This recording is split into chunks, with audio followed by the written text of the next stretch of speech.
来关心国际消息，北韩洋日时间早起7:10左右，那像是又搁发射洲际弹道飞弹，南韩提升戒备。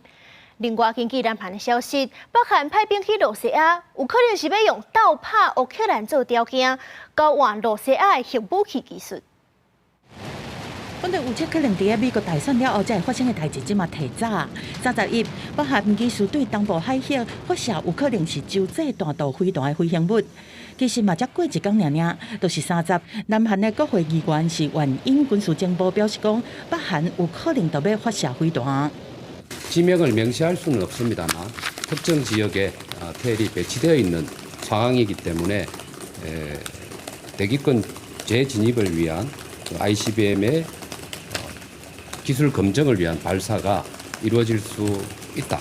근데 시점은 마찬가지로 11월 미국 대선을 겨냥한 전이든 후든 南韩因为安尼甲戒备升级，南韩和美国伫几点钟前就会谴责北韩伫俄罗斯部署军队。南韩阁讲，双方是交换条件，摕家己爱的，说落来北韩随就射飞弹。North Korea has sent around 10,000 soldiers to train in eastern Russia. And some of these DPRK troops have already moved closer to Ukraine. ICBM 미사일 고도화 기술, 그 다음에 또 정찰 위성에 대한 기술, 원자력 잠수함 만드는 기술 이런 어떤 첨단 과학 기술을 俄罗斯方面是正式和北韩第29双方报告部长伫莫斯科举行战略协商，这嘛是北韩外长崔成基伫6礼拜来第2摆访问俄罗斯。